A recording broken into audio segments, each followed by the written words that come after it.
மாத்திரம் ஒரு அல்லேலூயா சொல்லம்மா? இல்லை, நீங்கள் எவ்வளோ சந்தோஷமாக இருக்கிறீங்களோ அவ்வளோ அல்லேலூயா சத்தம் வரணும். எப்போ வந்தீங்க? இப்போதானா? சரி, இப்போ வந்து சத்தமாக எவ்வளோ சந்தோஷமாக, சரி அம்மா, எவ்வளோ சந்தோஷமாக இருக்கிறோமோ அவ்வளோ சந்தோஷம். அப்படி இல்லைன்னா இன்னொன்று சொல்கிறேன், எனக்குள்ளே நிறைய துக்கம் இருக்குது, எனக்குள்ளே நிறைய கேள்வி இருக்குது, ஆனால் எனக்கு தெரியும் அது என் கர்த்தர் அதை மாற்றுவார்னு எனக்கு தெரியும். அப்போ மாற்றுவாருன்னு சொல்கிறவங்க சத்தமாக ஒரு அல்லேலூயா சொல்லுங்கள். இவ்வளோ தானா? ஒருத்தவங்க மாதிரி தான் சொல்கிறேன். இன்னும் சத்தமாக ரெடி? சின்ன பசங்களுக்கு சொல்கிற மாதிரி 1 2 3 சொல்லட்டுமா? ரெடி? 1 2 3. ஆமேன், ஆமேன். கர்த்தருக்குள் எப்பொழுதும் சந்தோஷமாயிருங்கள், சந்தோஷமாயிருங்கள் என்று மறுபடியும் உங்களுக்கு சொல்லுகிறேன். ஆமேன். ஏன்னா நம்மளோடு இருக்கிற கர்த்தர் ரொம்ப ரொம்ப ரொம்ப ரொம்ப பெரியவர். ஆமேன் சொல்லுங்க. நம்மளோடு இருக்கிற கர்த்தர் அவர் வல்லமை உள்ளவர். ஆமேன். நம்மளோடு இருக்கிற கர்த்தர் அவர் பராக்கிரமம் செய்கிறவர். ஆமேன். நம்மோடு இருக்கிற கர்த்தர் யுத்தத்தில் வல்லமை உள்ளவர். ஆமேன் சொல்லுங்க. இவங்க கூடலாம் என்னால் சண்டை போட்டு ஜெயிக்க முடியலாண்டவர் அப்படி யோசிக்கிறீங்களா? இவங்க கூடலாம் என்னால் சண்டை போடுறதுக்கு எனக்கு பலன் இல்லை, இந்த காரியத்தோடு போராட எனக்கு பலன் இல்லை அப்படின்னு நீங்கள் நினைக்கிறீங்கன்னா, ஆண்டவர் சொல்கிறாரு யுத்தம் என்னுடையது. ஆமேன் சொல்லுங்க. யுத்தம் கர்த்தருடையது, அவரே பதில் செய்கிறவராக இருக்கிறார். ஆண்டவர் சொல்கிறாரு அவர் உங்களுக்கு பதில் செய்கிறவராக இருக்கிறார், பதில் தருகிறவராக இருக்கிறார். ஆமேன் சொல்லுங்க. இன்றைக்கு கர்த்தர் நம்மோடு பேசுகிறதான ஒரு காரியம் என்ன அப்படின்னா, கர்த்தரிடத்தில் சேருங்கள். ஆமேன். தேவனிடத்தில் சேருங்கள் அப்படின்னா என்னதுன்னா, ட்ரா நியரர் டு காட் அப்படின்னு இங்கிலீஷில். அப்படின்னா கர்த்தரிடத்தில் சேருங்கள், தேவனிடத்தில் சேருங்கள் அப்படின்னா அவர்கிட்ட நம்ம போகணும். ஆமீன் சொல்லுங்க. அவர்கிட்ட நம்ம ஜெபிக்கிற ஜெபத்துக்கெல்லாம் ஏன் இன்னும் பதில் வரலை அப்படின்னா, இன்றைக்கி நிறைய ரகசியங்களை நான் உங்களுக்கு சொல்ல போகிறேன். ஆண்டவர் நான் ஜெபிக்கும் போது, ஆண்டவரே உங்களுடைய பிள்ளைகளுக்கு, ஆமேன், இந்த வார்த்தை உங்களுக்கு மாத்திரம் இல்லை, எனக்கும் உரியது இந்த வார்த்தை. ஆமேன் சொல்லுங்க. நம்மளுடைய ஜெபங்கள் ஏன் இன்னும் கேட்கப்படலை, ஏன் நமக்கான பதில் இன்னும் வரலை, ஏன் இன்னுமே நம்ம காத்து கொண்டிருக்கிறோம் அப்படின்னா என்ன தெரியுமா அர்த்தம்? இன்னும் நம்ம தேவனிடத்தில் சேரலை. ஆமேன் சொல்லுங்க. தேவனிடத்தில் சேருங்கள். கர்த்தர் நம்மளை இன்னைக்கு அழைக்கிறார். இன்றைக்கு நம்ம எல்லாருக்கும் ஒரே அழைப்பை கர்த்தர் கொடுக்கிறார். ஒரே இன்விடேஷன், ஒரே பத்திரிக்கை, ஒன்று. ஆண்டவர் நம்ம எல்லாருக்கும் ஒன்று தான். எல்லாருக்கும் ஒரே ஒரு பத்திரிக்கை, பழம், தட்டு, வேற என்ன அது, மிச்சர், ஸ்வீட், எல்லாத்தையும் வச்சு நம்ம எல்லாருக்கும் ஒரு பத்திரிக்கை, ஒரே ஒரு அழைப்பு கர்த்தர் கொடுக்குறாரு. அங்கே போயிட்டிங்கன்னா நமக்கு விதவிதமான நன்மைகள் அங்கே உண்டு, அங்கேயும் உண்டு.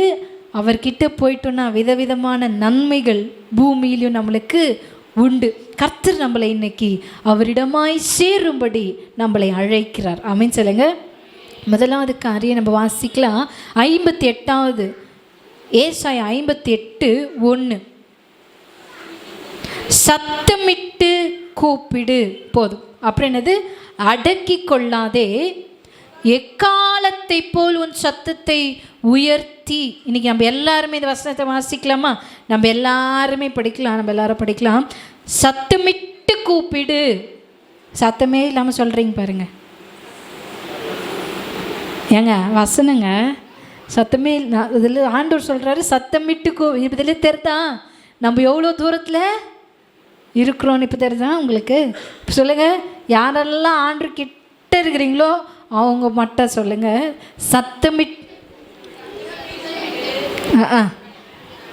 ஏங்க கரெக்டாக சொல்லுங்க, கரெக்டாக படிங்க. Ready, start. சத்தமிட்டு கூப்பிடு. நான் படிக்கிற மாதிரி படிங்க. சத்தமிட்டு கூப்பிடு. படிங்க. அடக்கி கொள்ளாதே, எக்காலத்தை போல் உன் சத்தத்தை உயர்த்தி. எப்படி நம்ம முதலாவது காரியம் கர்த்தரிடத்தில் நம்ம சேரணும் அப்படின்னா நம்ம செய்ய வேண்டிய முதல் விஷயம் சத்தமிட்டு கூப்பிடணும். ஆமேன்னு சொல்லுங்க. அடக்கி கொள்ளக்கூடாது. எவ்வளோ துக்கமாக இருந்தாலும், எவ்வளோ வேதனையாக இருந்தாலும், எவ்வளோ கஷ்டமாக இருந்தாலும், எவ்வளோ பெரிய வலியாய் வேதனையாய் மனுஷர்கள் நம்மளுக்கு விரோதமாய் போடுகிற சூழ்ச்சிகள் நம்மளை எத்தனை அதிகமாய் நம்மளை பலவீனப்படுத்தி நம்மளை நோகடித்தாலும் நம்மளுடைய சத்தம் கர்த்தருக்கு நேராய், பரலோகத்துக்கு நேராய், அப்பா பிதாவே எப்படி கூப்பிடணும்? நான் எவ்வளோ மைக்கில் கத்துறேன். இப்படி கூப்பிடுங்க பார்க்கலாம். அப்பா பிதாவே, அப்பா அப்படி கூப்பிடணுங்க. அப்பா. இது நம்ம உலக அப்பா கிட்ட சில பேர் பேசுவோம், சில பேர் பேச மாட்டோம் அவ்வளோ உரிமையாக. சில பேர் பொம்பளை பிள்ளைங்க அப்பா கிட்ட ரொம்ப கேஷுவலாக ஜாலியாக இருப்பாங்க. ஆம்பளை பிள்ளைங்க அவ்வளோவா அப்பா கிட்ட என்ன பண்ண மாட்டாங்க, இருக்க மாட்டாங்க. அதனால தான் என்னமோ இங்கே பாருங்கள் ஆளே இல்லை. இந்த சைடு பார்த்தீங்களா ஆள் இல்லை. ஆனால் அவங்களுக்கு அப்பான்னு கூப்பிடுறது அவ்வளோ தைரியமாக என்ன பண்ண மாட்டாங்க, வரமாட்டாங்க. நம்மளாம் அப்படி இல்லை. அவன் சொல்லுங்க. இப்போ சொல்லுங்கள். அப்பா. எவ்வளோ கஷ்டம் வந்தாலும் அப்பா பிதாவே நம்ம என்ன பண்ண சத்தத்தை உயர்த்தி, அப்பா எனக்கு இறங்கும் சுவாமி. ஆமேன்னு சொல்லுங்க.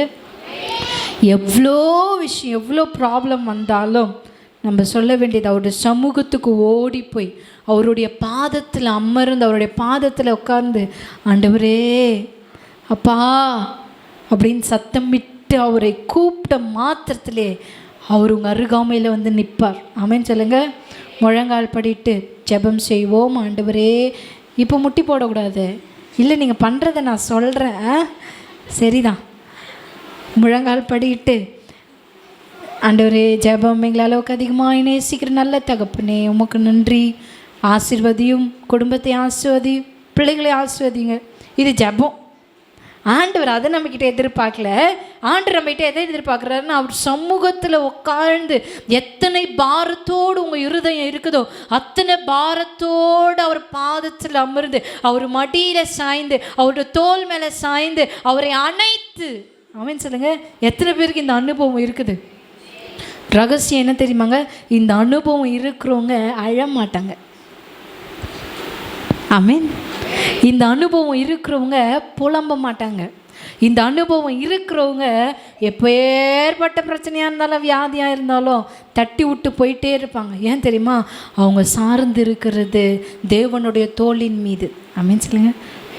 தோள்களின் மேலே சாய்ந்திருப்பதால் கவலை ஒன்றும் எனக்கில்லையே, என் தேவைகள் எல்லாம் அவர் பார்த்து கொள்வதால் கர்த்தருக்குள் மகிழ்ந்திருப்பேனே.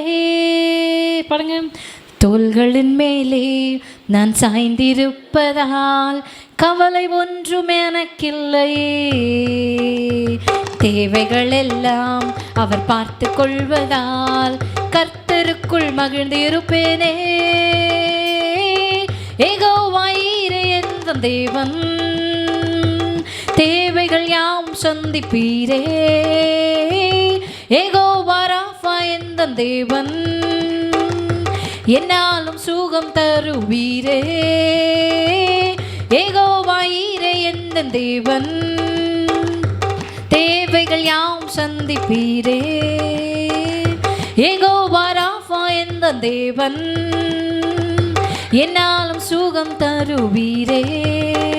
அவர் தோள்களின் மேலே நான் சாய்ந்திருப்பதால் கவலை ஒன்றும் எனக்கில்லையே, என் தேவைகள் எல்லாம் அவர் பார்த்து கொள்வதால் நான் கர்த்தருக்குள் மகிழ்ந்திருப்பேனே.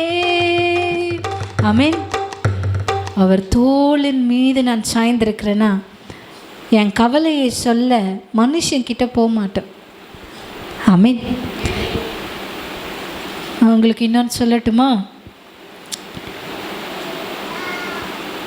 யாராவது வந்து என்னை விசாரிக்க மாட்டாங்களான்னு சொல்லி நீங்கள் காத்திருப்பீங்க. யாரும் வரமாட்டாங்க. யாரும் என்ன பண்ண மாட்டாங்க? நீங்கள் எதிர்பார்க்குற மனுஷன் என்ன பண்ண மாட்டாங்க உங்ககிட்ட. ஏன் தெரியுமா? கர்த்தர் அதை வராமல் விடுறாரு. அவருக்கு ரொம்ப ஆசை, என் பிள்ளை என்கிட்ட வந்து சொல்லட்டும், என் பிள்ளை என் சமூகத்துக்கு வந்து சொல்லட்டும், என் பிள்ளை என் மடியில் அழுத அதோடைய வேதனைகளை புலம்பலை அது சொல்லட்டும், என் பிள்ளை என் தோளின் மேலே சாய்ந்து நான் அதை அணைக்கும் பொழுது ஆண்டவரே அப்பா இதெல்லாம் எனக்கு இருக்குதுன்னு சொல்லட்டும். அப்போ நான் இறங்கி வந்து இந்த காரியத்தை செய்வேன். தேவன் தாமதிக்கிறார் என்பதற்காக அவர் நம்மளை கைவிட்டார்ன்றதுக்கு அர்த்தம் இல்லை. அவர் இன்னும் அதிகமாய் உங்களை நேசித்து உங்களை அவர்கிட்ட சேருகிறதற்கு அவர் தாமதிக்கிறார். ஆமென் சொல்லுங்க. எவ்வளோ ஒரு அருமையான ஆண்டவரை நம்ம ஆராதிக்கிறோன்னா, எதுக்கு கொடுக்கலன்னா அவர் நம்மளை விட்டு விடுற தெய்வம் அல்ல, அவர் நம்மளை கண்டும் காணாதவர் போல் இருக்கிறவர் அல்ல, அவர் லேட் செய்யறதுக்கோ அவர் நம்மளை பார்க்காத மாதிரி இருப்பார், பார்த்துட்டே தான் இருப்பார். பிள்ளைங்களை இன்றைக்கி இப்போ பசங்க விளையாடிட்டுருக்குறாங்க, இல்லை ஜெயிஷ் போய் வெளியே போகிறான்னா அவங்க அம்மாவும் அவங்க பாட்டி அவங்க யோசனை எங்கே இருக்கோம், அவன் ஏன்னா விழுந்துருவானோ, ஏன்னா விழுந்துருவாங்களோ, அவங்க மேலேயே நம்மளுக்கு சம்டைம் என்ன பண்ணோம். ஞான ஏங்க ஒன்றுத்துக்கும் உதவாத ஒரு அப்பா அம்மா உலகத்தில் போனால் போட்டோம் நம்மளுக்கு ஒரு பிள்ளைகளை கொடுத்து பேர பிள்ளைகளை கொடுத்து நம்மளை ஆசீர்வதித்து வச்சுருக்கிற அவ்வளோதான். நமக்கே பிள்ளைகள் மீது அவ்வளோ கவனம் இருக்குன்னு உண்டாக்கின அவருக்கு அவர் நம்மளை பார்க்காம இருப்பாரா? ஆமென் சொல்லுங்க. அவர் நம்மளை காண்கிறவராய் இருக்கிறார். அவர் நம்ம தாமதிக்கிறதற்கு காரணம் அவரிடமாய் நம்ம சேர்ந்து அவர்கிட்ட போய் நம்மளுடைய காரியங்களை அழுது எப்படி சொல்லணும், சத்தமிட்டு சொல்லணும். அறை வீட்டை பூட்டி பக்கத்து வீட்டில் அக்கத்து வீட்டில் சொல்கிற கதை இல்லை இது. ஆமென் சொல்லுங்க. அதை ஆண்டவர் ஒரு பொழுதும் அதை விரும்ப மாட்டார். ஆண்டவரை விட மனுஷன் நம்மளுக்கு என்ன செய்ய முடியும்? ஒன்றுமே செய்ய முடியாது. இன்றைக்கி நல்லா பேசுவாங்க, நாளைக்கு நம்ம அவங்களுக்கு ஏதாவது செய்யலை அப்படின்னா உடனே ஏதாவது சொல்லுவாங்க. கண்டிப்பாக நாவு சிறிய அவயவமாக இருக்குது, இது பெரிய காட்டை என்ன பண்ணிடுமா, கொளுத்திடும். ஆண்டவர் சொல்கிறாரு, ஆண்டவர் எதிர்பார்க்கிறது உன் வீட்டை பூட்டி, உன் யோசனையை பூட்டி, உன் சிந்தையை பூட்டி அவருடைய சமூகத்தில் உட்கார்ந்து அவர் மேலே விழுந்து அவர் அழுது. இதுதாங்க சேர்றதுன்னா நீ ஆண்டவரே ஐயோ உங்களை நான் விடவே மாட்டேன், நீங்கள் தான் எனக்கு இந்த ப்ராப்ளம் தீர்ற வரைக்கும் நான் உங்களை விட மாட்டேன். அப்படியே அவர் மேலே விழுந்து பிறண்டு அழுது அவர் விடாப்புடி அவர் காலை பிடிக்கிறோம் பாருங்க, இதுதான் அவர் இடத்துல சேர்றது. ஆமென் சொல்லுங்க. ஆண்டவர் கேட்குறா, சத்தமிட்டு நீ என்னை கூப்பிடு, அடக்கி கொள்ள. ஆண்டவர் உங்களை அழகாக கூப்பிட்றாருங்க. உனக்கு கவலையாக இருக்குதா, உனக்கு வேதனையாக இருக்குதா, உனக்கு பிரச்சனையா, உன் பிரச்சனையை உன்னால் தாங்க முடியலையா, அடக்காத. சாவுலெல்லாம் கூட பார்த்தீங்கன்னா அழு அவங்க துக்கத்தில் அழக்கூட முடியாமல் உட்காந்துப்பாங்க. என்ன பண்ண நம்ம அடிப்போம், அழு சத்தமாக ஏன் அப்படி சொல்கிறாங்க? அது இன்னும் அவங்க மௌனமாக அமைதியாகவே இருந்துட்டாங்கன்னா இன்னும் உங்களுக்கு வலி என்ன ஆகிடும், ஜாஸ்தியாகிடும். சத்தமாக அழுதுட்டாங்கன்னா என்ன ஆகிடும், அவங்க ரிலீஃப் ஆகிடுவாங்க. அதனால தான் என்ன பண்ணேன், அழுன்னு சொல்கிறாங்க. அதே தான் ஆண்டவர் சொல்கிறாரு, பிரச்சனையா போராட்டமா, அடக்காத, இருதயத்தில் அடக்கி வைக்காத, சத்தமிட்டு என்னை கூப்பிட்டு அழுது. எக்கால சத்தம் போல் நம்ம சத்தம் இருக்கணுமா பிரச்சனை இருந்துச்சுன்னா. ஆமென் சொல்லுங்க. நம்மளுடைய ஜெப வாழ்க்கையை ஸ்ட்ரென்தன் பண்ணணும், நம்ம ஜெப வாழ்க்கையை பலப்படுத்தணும். ஆமென் சொல்லுங்க. நம்ம ஜெப வாழ்க்கைக்கு முக்கியத்துவம் கொடுக்கணும். அப்படி கொடுத்தோம் அப்படின்னா நம்மளுடைய ஆவியும் நம்மளுடைய ஆத்துமாவும் கர்த்தருக்குள்ள பலனடைந்து, எனக்கு முன்பதான் எவ்வளோ தேவைகள் பிரச்சனைகள் இருந்தாலும் போராட்டங்கள் இருந்தாலும் அது என்னை மேற்கொள்ளாது. ஆமென் சொல்லுங்க. அப்படி தான் பாருங்கள், நான் காலேஜ் படிக்கும் பொழுது எனக்கு ஒரு ப்ராப்ளம் வந்தது. என்ன ப்ராப்ளம்னா, ஒரு ஊழியத்தை தான் செய்கிறோம். வாலி பிள்ளைங்க மத்தியில், சிறு பிள்ளைகள் மத்தியில் ஊழியத்தை தான் செய்கிறோம். அதுக்கு தான் ஓடணும். எல்லாத்தையும் முடிச்சுட்டு ரொம்ப லேட் நைட்லாம் ஆகும் வீட்டுக்கு வர்றதுக்கு. ஆனால் எங்கள் அம்மா எங்கள் அத்தைங்க எங்கெல்லாம் என்னை நம்பி என்ன பண்ணுறாங்க, ஊழியத்துக்கு அனுப்புகிறாங்க. அதற்கு இயேசு உன்னதமானவரின் மறைவுக்குள்ளாய் நான் வந்து பாதுகாப்பாக தான் இருந்தேன். ஆமேன்னு சொல்லுங்க. ஆனால் இதெல்லாவற்றையும் பார்க்குற ஜனங்கள் என் மேலே ஒரு வீண் பழி என்ன பண்ணாங்க, சுமத்தினாங்க. அதுக்கும் எனக்கும் எந்த சம்பந்தமோ இல்லை. அந்த விஷயம் நடக்கும் பொழுது நான் ஊர்லேயே இல்லை, நான் வேறு ஒரு மீட்டிங்க்கு போய் அப்போ தான் முதல்ல நான் ஞானஸ்தானம், முழுக்க ஞானஸ்தானம், சிஎஸ்ஐயில் தெளிப்பு ஞானஸ்தானம் தான். அதோடு திடப்படுத்தல் +1 +2 படிக்கும்போது கொடுப்பாங்க. ஆனால் எனக்குள்ளே ஒரு வாஞ்சு, நான் முழுக்கி என்ன பண்ணோம், நம்மள எல்லாத்தையும் ஒப்பு கொடுத்து ஞானஸ்தானம் எடுத்துட்டு அன்றைக்கி வெடிகாலம், அடுத்த நாள் வெடிகாலம் நான் வீட்டுக்கு திரும்பி வரேன். பிரச்சனை எனக்காக காத்திருக்குது, வீணான ஒரு பழி. இதுக்கு எனக்கு எந்த சம்மந்தமோ இல்லை.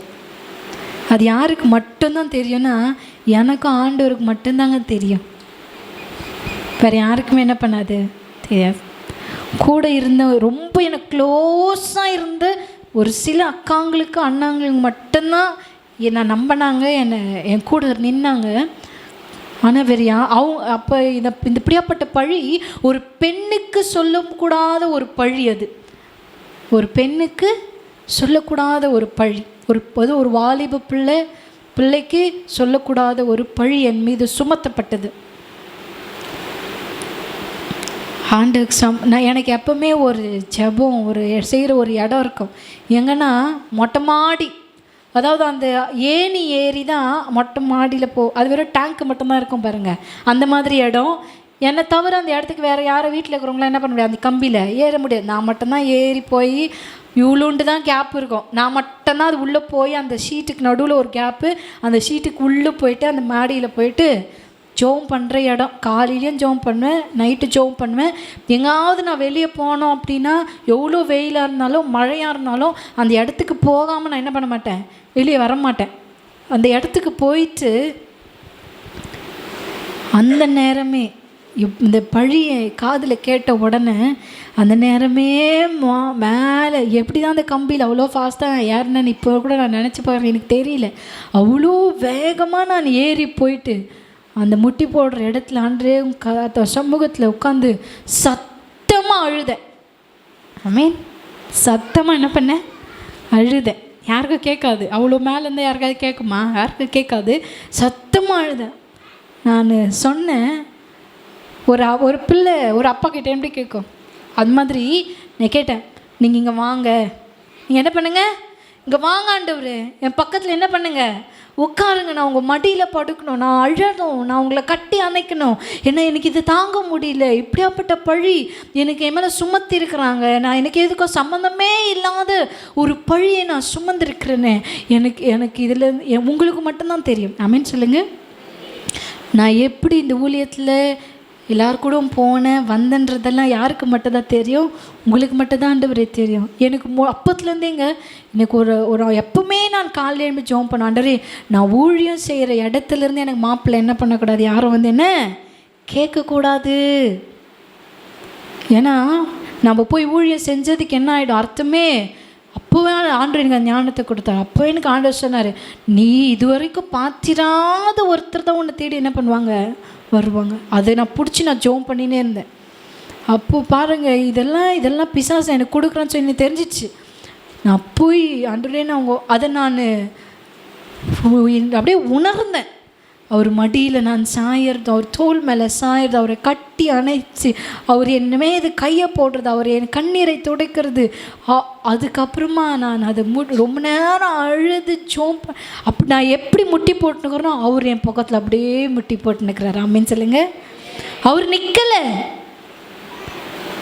அவர் தெய்வம் மாதிரி வந்து என் முன்னாடி நிற்கலை, என் பக்கத்தில் வந்து முட்டி போட்டு நான் எப்படி முட்டி போடணும் அவர் அப்படியே முட்டி போட்டுனுக்கிறார். அப்படியே அணைச்சி கண்ணீரை துடைத்து அவர் என்னை நடத்தினார். ஆமீன் சொல்லுங்க.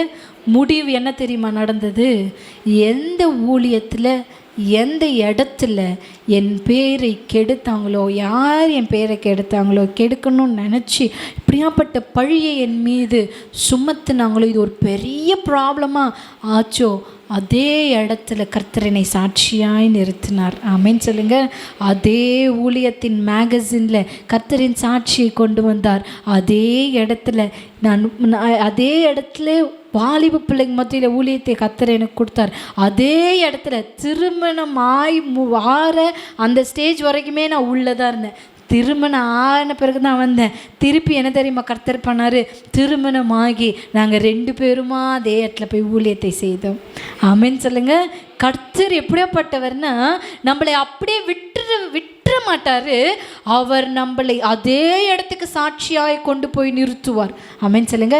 எந்த மனுஷர்கள் நம்மளுக்கு விரோதமாக எழுப்பினாங்களோ நம்மளை அங்கேருந்து கூட்டுன்னு வர மாட்டார்.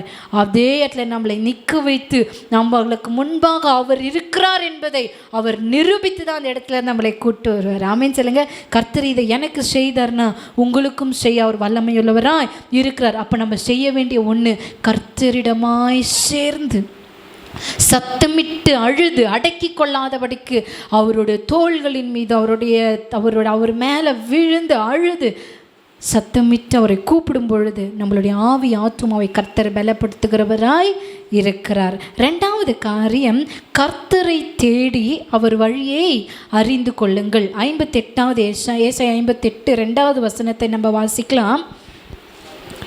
தங்கள் தேவனுடைய நியாயத்தை விட்டு விலகாமல் நீதியை செய்து வருகிற ஜாதியாரை போல் அவர்கள் நாடோறும் என்னை தேடி என் வழிகளை அறிய விரும்புகிறார்கள்.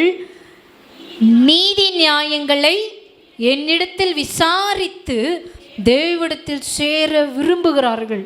ஆண்டவர் சொல்கிறாரு, நம்ம எப்படி இருக்கணுமாம்மா, அவருடைய நீதி எது, அவருடைய நியாயம் எதுன்னு சொல்லி தேடி தேடி அவர்கிட்ட வரணும். ஆமேன்னு சொல்லுங்க. நம்ம எப்படி தேடுறோம் அவர் என்ன, ஆண்டவரே இந்த காரியத்தை மாற்றுங்க, அதுக்கு மட்டும் அவர்கிட்ட வரக்கூடாது. இந்த வியாதியை மாற்றுங்க ஆண்டவரே, அதுக்கு மட்டும் அவர் நம்மக்கிட்ட வரக்கூடாது. எனக்கு நல்ல மார்க் கொடுங்க ஆண்டவரே, அதுக்கு மட்டும் வரக்கூடாது. வீட்டில் பிரச்சனை எல்லாம் மாறணும் ஆண்டவரே, அதுக்கு மட்டும் என்ன பண்ணக்கூடாது, வரக்கூடாது. அதெல்லாம் தாண்டி இதெல்லாம் மாறணும்னா நீங்கள் அவர்கிட்ட எப்படி வரணும்னா, அவருடைய நீதி நியாயங்களை தேடி கர்த்தரிடத்தில் சேர நம்ம விரும்பணும். ஆமேன்னு சொல்லுங்க. ஆமென். நீ தேவனுடைய நியாயத்தை விட்டு விலகாமல் நாடோறும் என்னை தேடி என் வழிகளை அறிய விரும்புகிறார்கள். ஆமென் சொல்லுங்க. தேவனிடத்தில் சார்ந்து தேவனிடத்தில் சேர்ந்து மற்றவங்களை பற்றியோ உலக தேவைகளை பற்றியோ நம்ம என்ன பண்ணக்கூடாது, புலம்பக்கூடாது. டோன்ட் கம்ப்ளைன் அபவுட் அதர்ஸ் அப்படின்னு இருக்குது. மற்றவங்களை பற்றி நம்ம எப்போ என்ன பண்ணக்கூடாது, கம்ப்ளைண்ட் பண்ணக்கூடாது. மாறா என்ன செய்யணும்னா, ஆண்டவரே இது எனக்கு வலிக்குது, இதில் எனக்கு இரக்கத்தை செய்யுங்க. ஆண்டவரே இது எனக்கு வலிக்குது, இதில் எனக்கு உதவி செய்யுங்க அப்படின்னு கேட்கணுமே தவிர்த்து, அவன் எனக்கு இதை பண்ணாலே, இவன் எனக்கு இதை பண்ணாலே, இவன் இதுக்கு எனக்கு பண்ணுறானே அப்படி நான் ஆண்டவர்கிட்ட அந்த விஷயத்தில் கேட்டது என்ன தெரியுமா, இந்த காரியத்தில் நீங்கள் எனக்கு முன்பதாய் நீங்கள் இருக்கிறீர் என்பதை நீங்கள் நிரூபிக்கணும் ஏசப்பா. ஆமேன் சொல்லுங்க. வைராக்கியம் உள்ள ஜெபமாய் நம்ம ஜெபிக்கணும். ஆமேன். பயந்து நடுங்கி மற்றவங்க சொல்லிட்டாங்கன்னா அப்படியே அதுலேயே என்ன பண்ணக்கூடாது, அமரக்கூடாது. பாரா என்ன செய்யணுமா தெரியும், கம்ப்ளைண்ட் பண்ணக்கூடாது. ஆண்டவரே என்னை இப்படி சொல்லிட்டாங்களேப்பா, அப்படி சொல்லிட்டாங்களே ஆண்டவரே, என்னை இப்படிப்பட்ட பழி என் மேலே சுமத்திட்டாங்களே ஆண்டவரே, அதெல்லாம் அப்படி பண்ணக்கூடாது. அம்மாரா என்ன தெரியுமா சொல்லணும், தைரியம் உள்ளவர்களாய் இதில் நீங்கள் எனக்கு முன்பதான் இருக்கிறீங்க என்பதை எனக்கு நிரூபிங்க ஆண்டவரே. நான் ஒரு மேலே சார்ந்து அழும்போது மட்டும்தான் எனக்குள்ள வேதனையோ கலக்கமோ இருந்தது. நான் அழுது சத்தமிட்டு அழுது ஜெபிச்சு முடிச்சதுக்கப்புறமா எனக்குள்ள ஒரு வைராக்கியம் உள்ள ஜெபத்தை கர்த்தர் எனக்கு கொடுத்தார். என்ன தெரியுமா, எனக்கு முன்பதான் நீர் இருந்தீங்க, இருக்கிறீங்க, இருப்பீங்க என்பதை எனக்கு நீங்கள் நிரூபிக்காம இந்த ஊழியத்திலிருந்து நான் வரமாட்டேன் ஆண்டவரே. ஆமென் சொல்லுங்க. கொஞ்சம் மாதம் நான் அந்த ஊழியத்துக்கு போகாமையே இருந்தேன். கர்த்தர் ஆனால் என்ன அப்படி விட்டுறல, திரும்பி அந்த இடத்துக்கு என்ன பண்ணார், கொண்டு போனார். பின்னாடி உட்காரும்படியாய் இல்லை, முன்பதான் இருந்து நடத்தும்படியாய். ஆமேன் சொல்லுங்க. ஆமேன். கர்த்தர் அதை நான் ஜெபித்தேன். அந்த வைராக்கியம் உள்ள ஜெபம் நம்மக்கிட்ட இருக்கணும். அதுதான் அவருடைய நீதியை, அவருடைய நியாயத்தை தேடி அவரிடத்துல சேரணும் நம்ம. ஆமேன் சொல்லுங்க. அவருடைய வழிகளை அறிய நம்ம விரும்பணும். ஆமேன் சொல்லுங்க. ஆண்டவரே, நீர் நியாயாதிபதினா எனக்கு நீங்கள் நீதி செய்யணும். ஆமேன் சொல்லுங்க. ஆமேன். யாக்கோபு 4ஆம் அதிகாரம் 3, 4வது வசனத்தை நம்ம வாசிக்கலாம். எடுத்தவங்க வாசிங்க. யாக்கோபு 3:4.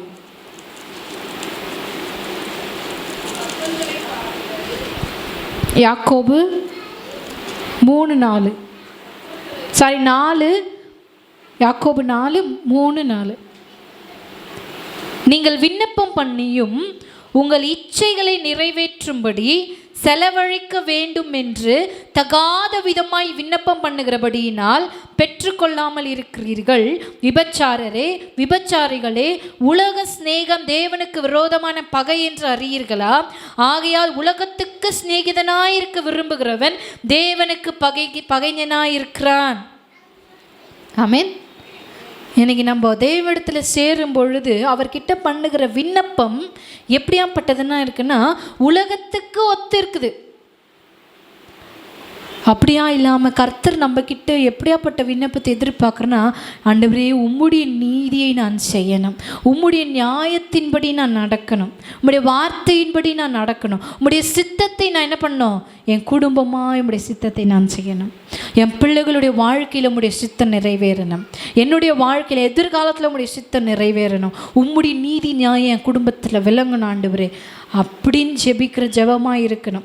அப்படி ஜெபிக்காமல் உலகத்துக்குரிய ஆசீர்வாதங்களை எண்ணி நம்ம ஜெபிக்கிறோம் அப்படின்னா அதை தான் ஆண்டவர் சொல்கிறாரு. விபச்சாரரே, விபச்சாரிகளே, உலக சிநேகம் எனக்கு பகை என்று நீங்கள் அறியீர்களா?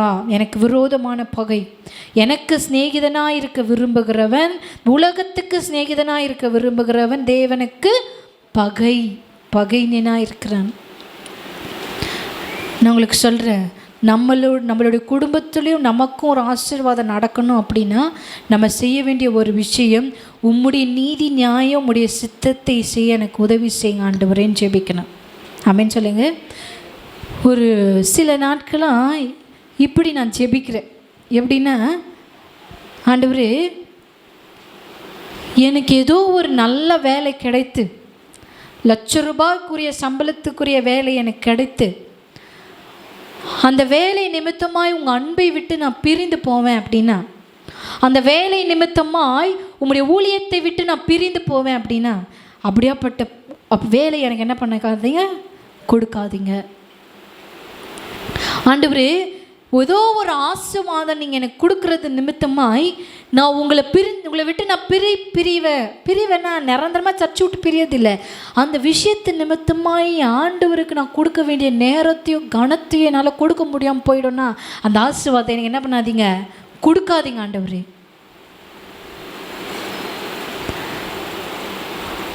ஆண்டவரே, இன்னும் உங்ககிட்ட ஓப்பனாக ஒரு விஷயத்த சொல்கிற பாருங்க. ஆண்டவரே, எனக்கு குழந்தை வந்துருச்சுன்னா உங்களுக்கு கொடுக்க வேண்டிய கனத்தையும் நேரத்தையும் என்னால் கொடுக்க முடியாமல் போயிடும்னா அப்படியேப்பட்ட குழந்தை எனக்கு வேணாம் ஆண்டவரே, பரவாயில்ல, நோ ப்ராப்ளம். அப்படி நீங்கள் ஜெபிச்சிங்கன்னு வச்சுக்கோங்களேன், இது ட்ரிக்கு. அப்படி ஜெபிச்சிங்கன்னா கொடுக்க வேண்டியது சீக்கிரமாக என்ன பண்ணிவிடுவார் உங்களுக்கு. அவர் ரொம்ப செல்லமானவருங்க, அவர் ரொம்ப அழகானவர், அவர் ரொம்ப மென்மையானவர். அவர்கிட்ட பேசுகிற விதத்தில் பேசி காரியங்களை என்ன பண்ணிடணும், நம்ம வாங்கிக்கணும். அப்படி கொஞ்ச நாளாக ஒரு 2-3 மாதமாக நான் இப்படி ஜெபம் பண்ணின்னு இருக்கிறேன். ஆமென் சொல்லுங்கள். உங்களை விட்டு பிரிக்கும் சில காரியங்கள் அப்படின்னா ஏன் தெரியுமா, இப்படி நம்ம ஜெபிக்க பழகிக்கணும்னு வச்சுக்கோங்களேன், அந்த ஆசீர்வாதம் நம்மளுக்கு கிடைச்சிட்டாலுமே நம்ம இருதயம் அதில் ரொம்ப சாராமல் தேவனையே சார்ந்து இருக்கும். ஆமென் சொல்லுங்கள். ஆண்டவர்கிட்ட நான் கேட்கணும், ஏதோ ஒரு உலகத்தின் ஆசீர்வாதம், உலகத்தின் சிநேகம் உங்களை விட்டு என்னை பிரிக்கும் அப்படின்னா அது எனக்கு வேணாம் ஆண்டவரேன்னு சொல்லுகிற கிறிஸ்தவர்கள் இன்றைக்கு ரொம்ப குறைவு. ஆனால் அப்படியாப்பட்ட கிறிஸ்தவர்களை கர்த்தர் ஏக்கத்தோடு எதிர்பார்க்குறார். ஆமென் சொல்லுங்க. ஆமென். அடுத்தது நம்ம வாசிக்கலாம். யாக்கோபு 3ஆம் அதிகாரம் 16-17. வைராக்கியமும் விரோதமும் எங்கே உண்டோ அங்கே கலக்கமும் சகல துர்ச்செய்கைகளும் உண்டு. 14 வாசிங்க. உங்கள் இருதயத்திலே கசப்பான வைராக்கியத்தையும் விரோதத்தையும் வைத்தீர்களான போதும். இது பாருங்க, வைராக்கியம் விரோதம்.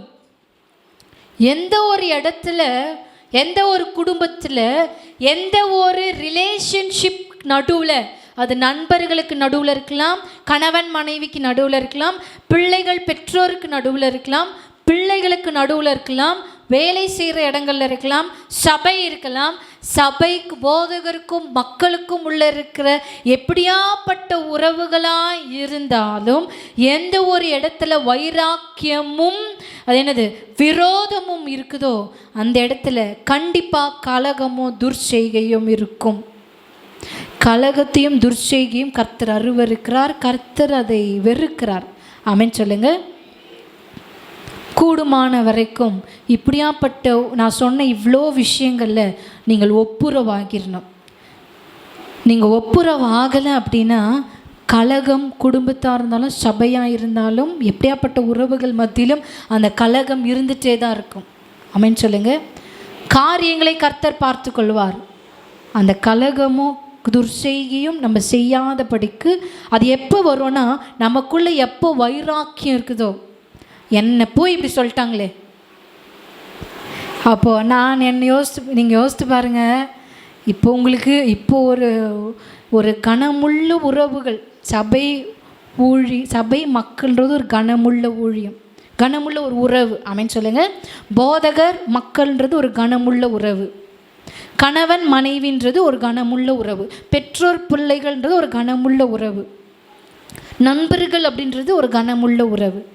இப்படியாப்பட்ட உறவுகளில் சாதாரணமான எப்போது ஒரு பெரிய விஷயமாகவே இருந்தாலுமே கூட அதில் எனக்கு ஒரு வைராக்கியம், ஒரு விரோதம்னா நீ சொன்ன நான் பண்ணணுமா, உனக்கெல்லாம் நான் இதை பண்ணணுமா, நீ என்னை இவ்வளோ பேசினே நான் உனக்கு பண்ணணுமா அப்படின்ற இதை விரோதம் இப்படி வந்துச்சுன்னா அந்த இடத்துல, அந்த குடும்பத்தில், அந்த சபையில், அந்த ஊழியத்தில் கலகம் வரும். ஆமென் சொல்லுங்க. அந்த கலகம் என்ன செய்யணும்னா துர்ச்செய்கை, கர்த்தருக்கு விரோதமான செயலை நம்ம செய்ய எத்தனை படுவோம். ஆமென் சொல்லுங்க. அதை கர்த்தர் அருவருக்கிறார். அப்போ என்ன யோசித்து பாருங்கள். அப்படியே ஒரு கனமுள்ள உறவுகளுக்கு இடையே நம்மளுக்கு ஒரு வைராக்கியம், இதை நான் பண்ணக்கூடாது, இந்த மனுஷனுக்கு, இந்த மனுஷிக்கு, இந்த ஃப்ரெண்டுக்கு இதை செய்யக்கூடாதுன்ற ஒரு வைராக்கியம் நம்மளுக்கு இருக்கும்போது எனக்கு கொஞ்சம் யோசித்து பாருங்களேன். வாலிப வயசில் இல்லை அப்பா இல்லாத ஒரு பொண்ணுக்கு இப்படி ஒரு பழி அவன் மேலே சுமத்தப்படும் பொழுது அந்த சூழ்நிலையில் கர்த்தர் என் கரத்தை பிடித்து எப்படி எடுத்துன்னு வந்திருப்பாருன்றதை நீங்கள் யோசித்து பாருங்கள். இந்த விஷயம் கொஞ்ச நாள் வரைக்கும் ஃபேமிலிக்கே தெரியாது, அப்புறமா லேட்டாக தான் தெரிஞ்சுது. அப்போ கூட என் ஃபேமிலி என் கூட நின்னாங்க. ஆமென் சொல்லுங்க. அவங்கெல்லாம் சொல்கிறதுனால என் குடும்பம், என் அம்மாவோ, என் அத்தைங்களோ, என் ஃபேமிலியோ என்னை யாருமே ஒரு வார்த்தை கூட சொல்லலை. நீ போன்னு தான் சொன்னாங்க. ஆமென் சொல்லுங்க. நீ மறுபடியுமா போன்னு தான் சொன்னாங்க. இப்படியாப்பட்ட உறவுகள் நம்மளுக்கு கிடைக்கணும். என்ன தெரியுமாங்க பண்ணணும்? அதிக நேரம் ஜெபத்தில் இருக்கணும். ஆமென். எந்த அளவுக்கு தேவனுடைய நீதியும் நியாயத்தையும் அவருடைய சித்தத்தையும் செய்ய நம்ம முற்படுகிறோமோ இந்த மாதிரியான உறவுகள் அனுகூலமாய் நம்மக்கிட்ட இருக்கும். ஆமென் சொல்லுங்க. அப்போ விரோதமான துர்சிந்தை இதெல்லாம் நம்மளுக்கு இருக்காதபடிக்கு 17வது வசனத்தை நம்ம வாசித்தோம்னா, பரத்திலிரு இது இல்லாமல் இந்த வைராக்கியமோ விரோதமோ நம்மளுக்கு இல்லாமல் நம்மளுக்கு என்ன தெரியுமாங்க இருக்கணும்? பரத்திலிருந்து வருகிற ஞானமோ முதலாவது சுத்தம் உள்ளதாயும், பின்பு சமாதானம், சாந்தம், இணக்கம், இரக்கம், நற்கண்ணி, பட்சபாதம் இல்லாமல் மாயமற்றதாய் இருக்கும். ஆமென் சொல்லுங்க. கர்த்தர் நம்மளுக்கு கொடுத்துருக்கிற மனைவியாக இருக்கலாம், கர்த்தர் நம்மளுக்கு கொடுத்துருக்கிற கணவனாக இருக்கலாம், பிள்ளைகளாக இருக்கலாம், எப்படியாப்பட்ட உறவலாக இருந்தாலும் இதை நடத்த பரத்திலிருந்து ஞானத்தை நம்ம பெற்றுக்கொள்ளணும். ஆமென் சொல்லுங்க. பரத்திலிருந்து உண்டாகிற ஞானம் நம்மளுக்கு கிடைக்கணும். ஏன் தெரியுமா? இந்த ஞானத்தில் தான் ஆண்டவர் சொல்கிறாரு, அது சுத்தமுள்ளதாக இருக்கும். அந்த உறவுக்குள்ளே சுத்தமுள்ளதாக இருக்கும். அந்த உறவுகளில் சமாதானம் இருக்கும். அந்த உறவுகளுக்குள்ளே சாந்தம் இருக்கும். அந்த உறவுகள் மாயமற்றதாக இருக்கும், இணக்கமாக இருக்கும், இரக்கமாக இருக்கும், நற்கனி உள்ளதாக இருக்கும், பட்சபாதம் இல்லாமல் இருக்கும், மாயமற்றதாக இருக்கும். ஆமீன் சொல்லுங்கள். இப்படியாப்பட்ட உறவுகளை நாம் பெற்றுக்கொள்ளணும். இப்படியாப்பட்டதை நம்ம வளர்த்துக்கணும். வைராக்கியம், விரோதம் நம்ம இருதயத்தில் என்ன பண்ணக்கூடாது, இருக்கக்கூடாது. மத்தேயு 12:30 நம்ம வாசிக்கலாம். மத்தேயு 12:30. மத்தேயு 12:30 என்னோட இராதவன் எனக்கு விரோதியாக இருக்கிறான், என்னோட சேர்க்காதவன் சிதறடிக்கிறான். அப்போது இந்த வைராக்கியமும் இந்த விரோதமும் எனக்குள்ளே இருந்துச்சுன்னா மத்தேயு 12:30 படி நீங்கள் தேவனோடு இராதவன் நீங்கள் விரோதிக்கிறான், கர்த்தரை விரோதிக்கிறான். ஆமென் சொல்லுங்க. நம்ம பரத்திலிருந்து வருகிற ஞானமோ இருந்தால் நம்ம அவரோடு சேர்த்து கொள்ளப்படுவோம். அப்பொழுதுதான் நம்ம குடும்பத்திலே நம்ம உறவுகளுக்குள்ள சாந்தமோ சமாதானமோ இணக்கமோ பட்சபாதம் இல்லாமையோ நம்மளுக்கு என்ன பண்ணும், இருக்கும். ஆமென் சொல்லுங்க. ஆண்டவர் சொல்கிறாரு, என்னோடு இராதவன் வைராக்கியம் உள்ளவனாக இருக்கிறான், என்னோடு இராதவன் விரோதியாக இருக்கிறான், என்னோடு இராதவன் சிதறடிக்கப்படுகிறான், எனக்கு விரோதியாக இருக்கிறான் ஆண்டவர் சொல்கிறார். ஆமென் சொல்லுங்க. மத்தேயு 15:7 பார்த்தீங்கன்னா, மத்தேயு 15:7 மாயக்காரரே அப்படின்னு சொல்கிறாரு. ஆண்டவர் நம்மளை பார்த்து என் மகளே என் மகனேன்னு சொல்லணுமா? இப்படியாங்க திட்டு வாங்குவோம். கொஞ்சம் கூட மனசாட்சியே நம்மளுக்கு இல்லை பாருங்கள். எப்படிலாம் அப்படியா அவரையே நம்மளை என்ன பண்ணுறோம், திட்டுறாரு. என்ன மாயக்காரரே, உங்களை குறித்து இந்த ஜனங்கள் தங்கள் வாயினால் யார் தெரியுமாங்க மாயக்காரரே ஆண்டவர் சொல்கிறாரு. அதாவது தன்னுடைய சரீரத்தில் தன்னுடைய வாயில் உதடுகளினால் மட்டும்தான் அவரை கனம் பண்ணுறாங்களாமா. அவங்களுடைய இருதயமும் வைராக்கியத்தினால் நிறைந்திருக்கிறது. ஆமீன். நான் சொல்லலை, என்ன பார்க்காதீங்க, வசனம் தான் சொல்லுது. தங்கள் வாயினால் என்னிடத்தில் சேர்ந்து தங்கள் உதடுகளினால் என்னை கனம் பண்ணுகிறார்கள், அவர்கள் இருதயமோ எனக்கு தூரமாய் விலகி இருக்கிறது. வைராக்கியத்தினாலும் விரோதத்தினாலும் பகையினாலும் அன்பு இல்லாமையினாலும். ஆமீன் சொல்லுங்க. ஆமீன். 15:19 வாசிக்கலாம். எப்படி எனில் இருதயத்திலிருந்து பொல்லாத சிந்தனைகளும் கொலைபாதகங்கள் பொய் சாட்சிகள் இதெல்லாம் நம்ம செய்வோம். பொய் சாட்சி, களவு, தூஷணம். சில பிள்ளைகள் பார்த்தா ஒரு குடும்பத்துக்கு விரோதமாய் அவங்க ஒரு கலக்கம் பண்ணுவாங்க. ஆமீன் சொல்லுங்க. அவங்க உள்ள குடும்பத்துக்குள்ளே வந்தாலே குடும்பத்தில் பிரச்சனையாக தான் வரும். குடும்பத்தில் இருக்கிற சமாதானம் போயிடும், உறவுக்குள்ளே இருக்கிற சமாதானம் போயிடும். இப்படியாப்பட்ட ஜனங்களுக்கு நம்ம எப்படி இருக்கணும், ஜாக்கிரதையாக இருக்கணும். அவங்க தான் இங்கே இருக்கிறத அங்கே போய் சொல்லுவாங்க, அங்கே இருக்கிறத இங்கே வந்து சொல்லுவாங்க. பிள்ளைங்களை பற்றி பெற்றோர்கிட்ட சொல்லுவாங்க, பெற்றோரை பற்றி பிள்ளைக்கிட்ட சொல்லுவாங்க, கணவனை பற்றி மனைவி, மனைவிக்கு பற்றி கணவன்கிட்ட சொல்லுவாங்க. இப்படி உறவுகளை பிரிக்க நினைக்கிறது தான் இதை சொல்கிறாங்க. களவுகளும் பொய் சாட்சிகளும் வேசித்தனங்களும் இருதயத்தில் நிரம்பி இருக்கும். அப்போது இப்படி ஏதோ ஒரு மனுஷி நம்ம குடும்பத்தில் வர்றது நிமித்தமாய் என் குடும்பத்தோட சமாதானம் கெட்டு போகுது அப்படின்னா நீங்கள் உங்கள் அறை வீட்டை பூட்டி சத்தமிட்டு அழுது இப்படியாப்பட்ட களவு செய்கிற பொல்லாத ஆவியை இயேசுவின் நாமத்தை கட்டுறேன், அதன் பாதங்கள் என் குடும்பத்துக்குள்ளாய் வரக்கூடாது ஆண்டவரை. நீங்கள் வைராக்கியம் உள்ளவர்களை ஜெபிப்பீங்கன்னா கர்த்தர் அந்த காரியத்தை கண்டிப்பாக மாற்றுவார். ஆண்டவர் சொல்கிறாரு, சாப்பிடாம கை கழுவாமல் சாப்பிட்றதுனால உன்னை என்ன பண்ணாது, அது தீட்டுப்படுத்தாது. எது தெரியுமா தீட்டுப்படுத்தும்? உன் இருதயத்திலிருந்து புறப்படுகிறதே உன்னை தீட்டுப்படுத்தும். நம் இருதயத்தை கர்த்தரிடத்தில் என்ன பண்ணணும், சேரணும். முதலாவது நம்ம ஜெபிக்கிறவர்களாக இருக்கும் பொழுது நம்ம ஆவி ஆத்துமா வைராக்கியம் உள்ளதாய் மாறும். ரெண்டாவது கர்த்தருடைய நீதியும் நியாயத்தையும், கர்த்தருடைய நீதியும் நியாயத்தையும் அவருடைய சித்தத்தையும் நம்ம தேடும் பொழுது நம்ம இருதயம் கர்த்தரிடத்தில் சேரும். கடைசியாய் உங்கள் கைகளை சுத்திகரியுங்கள். யாக்கோபு 4:8 நம்ம வாசிக்கலாம். யாக்கோபு 4:8 தேவனிடத்தில் சேருங்கள், அப்பொழுது அவர் உங்களிடத்தில் சேருவார். பாவிகளே உங்கள் கைகளை சுத்திகரியுங்கள், இருமனம் உள்ளவர்களே உங்கள் இருதயங்களை பரிசுத்தமாக்குங்கள். உங்கள் கைகளை கர்த்தர் பரிசுத்தப்படுத்தணும்னு நினைக்கிறார். ஆமேன் சொல்லுங்க. ஆமேன். இது கையிலேயே காணிக்கையும் போட்டு இதே கையிலேயே தெய்வ சித்தத்துக்கு மாறான செயல்களை நம்ம என்ன பண்ணக்கூடாது, செய்யக்கூடாது. ஏசாயா 58:3-5 வாசிக்கலாம். ஏசாயா 58:3 பார்த்தீங்கன்னா, நாங்கள் உபவாசம் பண்ணும் பொழுது நீர் நோக்காமல் இருக்கிறது என்ன? நாங்கள் எங்கள் ஆத்துமாக்களை ஒடுக்கும் பொழுது நீர் அதை அறியாமல் இருக்கிறது என்ன என்கிறார்கள். இதோ நீங்கள் உபவாசிக்கும் நாளிலே உங்கள் இச்சையின்படி நடந்து உங்கள் வேலையெல்லாம் கட்டாயமாய் செய்கிறீர்கள். அப்படின்னா என்ன தெரியுமாங்க? உபவாசிக்கும் பொழுது நம்மளுடைய இருதயமும் சிந்தையும் தேவன்கிட்ட மட்டும்தான் இருக்கணும். மாறாய் நம்ம சிந்தையும் இருதயம் வேற எங்கேயோ இருந்துச்சுன்னா நம்ம இச்சிக்கிறவர்கள் என்று ஆண்டவர் சொல்கிறார். அப்படி ஆண்டவர் சொல்கிறார், நீங்கள் கட்டாயமாக என்ன பண்ணுறீங்க, அதை செய்கிறோமா இல்லையா? மனசாட்சி தொட்டு சொல்லுங்கள். எத்தனை பேர் முழு இருதயத்தோடு இங்கே அமர்ந்திருக்கிறீங்க? ஒருத்தன் தான் கை தூக்குறான். நீங்களே இல்லையா? டைம் ஆயிடுச்சு, எப்போ சாப்பாடு போடுவாங்கன்னு பார்த்துன்னு இருக்கிறீங்களா? இல்லை எப்போ முடிப்பாங்கன்னு பார்த்துன்னு இருக்கிறீங்களான்னு தெரில. இதை மாத்திரம் நான் சொல்லி முடிக்கிறேன். மனுஷன் தன் ஆத்துமாவை ஒடுக்கிறது. நம்ம உபவாசிக்கும் போது என்ன பண்ணுறோம்? 5ஆம் வசனம் பாருங்கள். மனுஷன் தன் ஆத்துமாவை ஒடுக்குகிறதும் தலைவணங்கி நாணலை போல் இருட்டிலும் சாம்பலிலும் படுத்து கொள்ளுகிறதும் எனக்கு பிரியமான உபவாச நாளாக இருக்குமோ? இதையா உபவாசம் என்று கர்த்தருக்கு பிரியமான நாள் என்று சொல்லுகிறீர்கள்?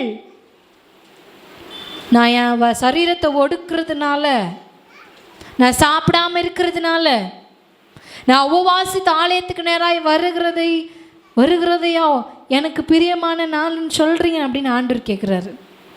ஆமீன்.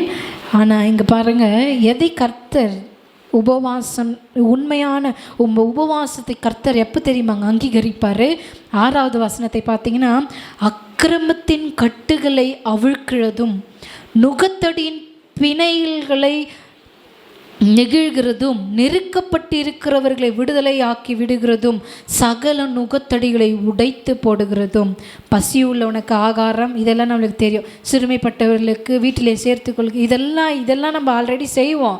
ஆனால் 6வது வசனத்தை என்னன்னா, கட்டப்பட்டிருக்கிறவர்களை விடுதலை ஆக்கணும். ஆமீன் சொல்லுங்கள். நம்ம ஜெபத்தின் மூலமாய், அதனால தான் சொல்கிறோம், நீங்கள் ஜெபிக்கும் பொழுது கூட சேர்ந்து ஜெபிங்க. ஆமீன் சொல்லுங்க.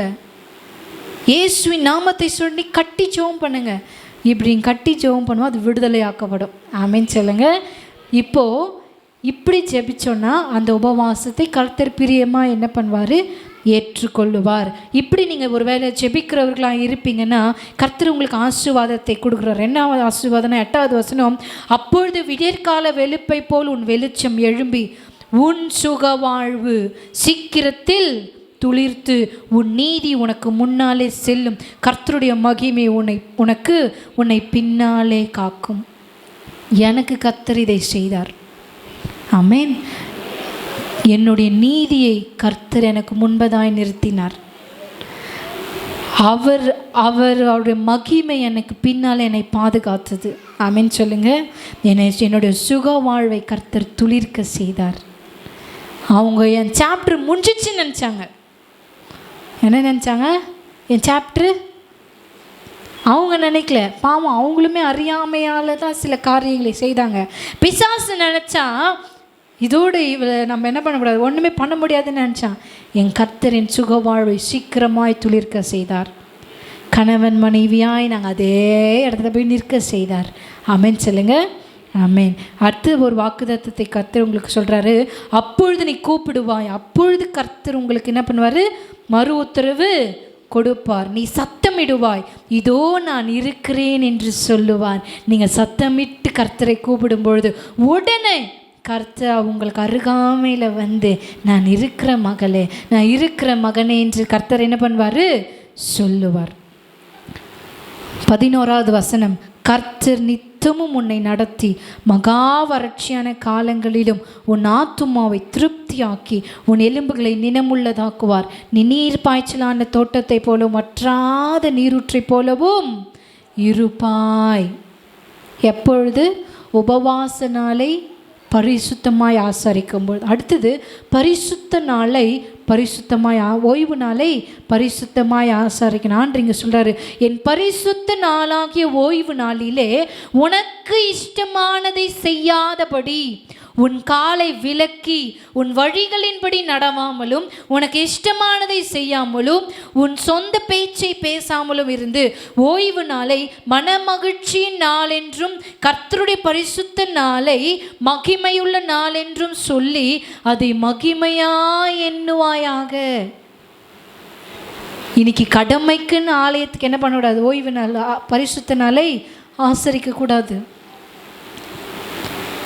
இன்றைக்கி ஒரு தீர்மானம் எடுங்க. ஞாயிற்றுக்கிழமை அப்படின்னா நான் என் சொந்த வேலைக்கு நான் போக மாட்டேன், என் சொந்த காரியமாய் நான் போக மாட்டேன், என் சொந்த பேச்சு நான் அதுக்குன்னு பேசாமல் மௌன விரத மாதிரியா இருக்க முடியும்? ஆண்டவர் அதை சொல்லலை. உங்கள் சொந்தமானதை விட அதிகமானதை கர்த்தருக்கென்று செய்யுங்கள். ஆமேன் சொல்லுங்க. ஆமேன். ஓய்வு நாளை பரிசுத்தமாக என்ன பண்ணணும்? ஆசாரியுங்கள். எபிரேயர் 4:12 கடைசியாக நம்ம வாசிக்கலாம். எபிரேயர் 4:12 தேவனுடைய வார்த்தையானது ஜீவனும் வல்லமையும் உள்ளதாயும் இருபுறமும் கருக்குள்ள எந்த பட்டயத்திலும் கூர்மையான ஆத்துமாவையும் ஆவையும் கணுக்களையும் மூனையும் பிரிக்கத்தக்கதாக உருவ குத்துகிறதாயும் இருதயத்தின் நினைவுகளை யோசனை வகையாய் அறுக்கக்கூடியதாக இருக்கிறது. அப்போது நம்ம கைகளையும் நம்ம இருதயத்தையும் சுத்திகரித்து பரிசுத்த பண்ணணும்னா இந்த வார்த்தை அனுதினமும் நம்ம தியானமாய் மாறணும். ஆமீன் சொல்லுங்க. அப்படி ஆயிடுச்சுன்னா நம்ம கைகளை இருதயம் நம்மளுக்கு எப்படி இருக்கும்? பரிசுத்தம் உள்ளதாக இருக்கும். 16வது வசனத்தை பாருங்க. ஆதலால் நாம் இரக்கத்தை பெறவும் ஏற்ற சமயத்தில் சகாயம் செய்யும் கிருபை அடையவும் தைரியமாய் கிருபாசன தண்டையிலே சேர கடவோம். 2 பேரை மாத்திரம் ஏற்ற நேரத்தில் சகாயத்தை கர்த்தர் செய்வார் உங்களுக்கு. ஆமீன் சொல்லுங்க. அது செய்யணும் 3 காரியம். முதலாவது கர்த்தரிடத்தில் நம்ம சேரணும். 2வது கர்த்தருடைய நீதி எது, நியாயம் எது, அவருடைய சித்தம் எது என்று அறிந்து முதலாவது அதை நம்ம செய்யணும். 3வது உன் கைகளையும் இருதயத்தையும் பரிசுத்தம் பண்ணி சுத்திகரிக்கணும். 2 பேரை மட்டும் இதுக்கு இணையாக நான் உங்களுக்கு காண்பிக்கிறேன் பாருங்க. முதலாவது பர்திமேயு, உங்கள் எல்லாருக்கும் தெரியும். ஆமாம் தானே? ஆண்டவர் வராருன்னு கேள்விப்பட்ட உடனே முதலாவது அவன் செய்த காரியம் சத்தமிட்டு கூப்பிட்டான். எல்லாரும் அவனை அதட்டினாங்க. ஆனாலும் அவன் என்ன பண்ணான்? தாவீதின் குமாரனே எனக்கு இறங்கும் என்று சொல்லிதான் அவன் ஜெபிச்சானே, கேட்டானே தவிர்த்து ஆண்டவரே எனக்கு பார்வை கூட அவன் என்ன பண்ணலை, கேட்கல. முதலாவது நம்ம ஆண்டவர்கிட்ட சேரும்போது நம்ம என்ன கேட்கணும்? எனக்கு இறங்கும் ஆண்டவரே. கம்ப்ளைண்ட் பண்ணக்கூடாது, செய்யுங்கன்ட்டு கண்டிஷன் போடக்கூடாது. அவர் சித்தத்தை செய்யணும். ஆமீன். எது தெரியும்? அவர் சித்தம் அவருடைய இரக்கத்தை நமக்கு கொடுக்கும்படி அவர் சித்தமாக இருக்கிறார். ஆமீன் சொல்லுங்க. முதலாவது அவன் சத்தமிட்டு அதிகமாக, வசனம் சொல்லுது, அதிகமாய் கூப்பிட்டான். முதல்ல விட 2வது டைம் எப்படி கூப்பிட்டான்? அதிகமாய் தாவீதின் குமாரனே எனக்கு இறங்கும் என்று சொன்னான். இயேசுவிடம் வர வேண்டும்னா அவன் என்ன பண்ணான்னு தெரியுமா?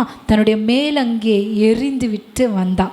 இயேசு கிட்ட சேர விரும்புகிறவர்கள் பழைய பாரத்தை, பழைய வைராக்கியத்தை, விரோதத்தை, பகையை, சண்டையை எல்லாத்தையும் விட்டுணும். பர்திமேயு மேலங்கே விட்டுனான். ஏன்னா அவனுக்கு தெரியும் இயேசு கிட்ட போனோன்னா எனக்கு இந்த மேலங்கி தேவை கிடையாது. நான் போனேன்னா அவர் என்னை சுகப்படுத்துவார், எனக்கு இரக்கம் செய்வார். அதுக்கப்புறம் இந்த மேலங்கி எனக்கு தேவையில்லைன்னு அவனுக்கு தெரிஞ்சது நிமித்தமாய் மேலங்கி எரிந்து விட்டு அவன் இயேசுவிடம் ஓடுனான். 3வது அவன் என்ன தெரியுமாங்க செஞ்சான்? அவன் இயேசுவை ஃபாலோ பண்ணான். ஆமீன் சொல்லுங்க. அவன் இயேசுவை பின்பற்றி போனான். உன் விசுவாசத்தின்படியே உனக்கு ஆகாடுன்னு சொல்லி ஆண்டவர் அவனுக்கு பார்வையை கொடுத்தாரு. கொடுத்ததுக்கப்புறமா அவன் என்ன பண்ணானாமா? இயேசுவை பின்தொடர்ந்து போனான். ஆமீன் சொல்லுங்க. அப்போ இந்த மாதிரி பர்திமேயு மாதிரி நம்ம இருக்க பழகணும். கடைசியாக இயேசுவின் மாதிரி இந்த எபிரேயர் 5ஆம் அதிகாரம் 7 வசனத்தை நீங்கள் வாசித்தீங்கன்னா, கடைசியாய் அவர் மாம்சத்தில் இருந்த நாட்களில் தம்மை மரணத்தினின்று ரட்சிக்க வல்லமையுள்ளவரை நோக்கி பலத்த சத்தத்தோடும் கண்ணீரோடும் விண்ணப்பம் பண்ணி வேண்டுதல் செய்து தமக்கு உண்டான பயபக்தி நிமித்தம் கேட்கப்பட்டு. ஆமென் சொல்லுங்க. அவர் குமாரனாய் இருந்தும் நமக்கு கீழ்ப்படுதலை கற்றுக் கொடுத்திருக்கிறார். ஆமென் சொல்லுங்க. அவரால் விடுதலையாக்க முடிஞ்சிருக்காதா? முடிஞ்சிருக்கும். ஆனால் என்ன, தேவ சித்தத்தை செய்ய இயேசு உலகத்துக்கு வந்தார். அவர் இங்கே சொல்கிறாரு, உரத்த சத்தத்தோடு ரட்சிக்க வல்லமையுள்ளவரை நோக்கி பலத்த சத்தத்தோடும் கண்ணீரோடும் விண்ணப்பம் பண்ணி வேண்டுதல் செய்தார். இயேசுவே என்ன பண்ணுறாரு? கண்ணீரோடும் வேண்டுதல் செய்தார். இன்றைக்கு நம்ம என்ன பண்ணுறோம் என்பதை யோசித்து பார்க்கணும். ஆண்டவர் உங்ககிட்ட 3 காரியத்தை தான் இங்கே எதிர்பார்க்குறார். உரத்த சத்தமாய், ஆமென், சத்தமிட்டு உங்களை அடக்கி கொள்ளாதபடிக்கு உங்களுடைய எல்லா ப்ராப்ளமையும் எல்லா தேவைகளையும் உரத்த சத்தமாய் அறை வீட்டை பூட்டி அவர் மேலே விழுந்து அழுது அவருக்கு தெரியப்படுத்துங்கள். 2வது காரியம், அவருடைய நீதியும் அவருடைய நியாயத்தையும் அசுத்தத்தையும் செய்ய முற்படுங்கள். 3வது காரியம், உங்கள் கைகளையும் இருதயத்தையும் பரிசுத்தப்படுத்தி சுத்திகரியுங்கள். உபவாசனாலையும் ஓய்வுனாலையும் பரிசுத்தமாய் ஆசரியுங்கள். இதை நம்ம செய்தோம் அப்படின்னா எல்லா விதமான நன்மையும் ஆசீர்வாதத்தையும் கர்த்தர் நம்மளுக்கு கொடுப்பார். தேவனிடத்தில் சேர்ந்து இந்த பூமியில் வாழ நம்ம கொள்ளணும். அப்படி பழகிக்கணும் அப்படின்னா தேவனிடத்தில் அங்கே சேருகிறதற்கு நம்மளுக்கு வழியாக இருக்கும். இங்கேயே நம்ம தேவனிடத்தில் சேர்ந்து வாழ பழகலைன்னா நம்ம தேவனிடத்தில் அங்கே சேர்ந்து வாழ முடியாது. கர்த்தர் தாம் இந்த வார்த்தைகளை ஆசீர்வதிப்பாராக. ஆமென். நம்ம எல்லாரும் எழுந்து நின்று ஒரு பாடலை பாடும் பொழுது கர்த்தருக்கென்று காணிக்கையும் நம்மையும் அர்ப்பணிக்கலாம். பாடல் புத்தகத்தில்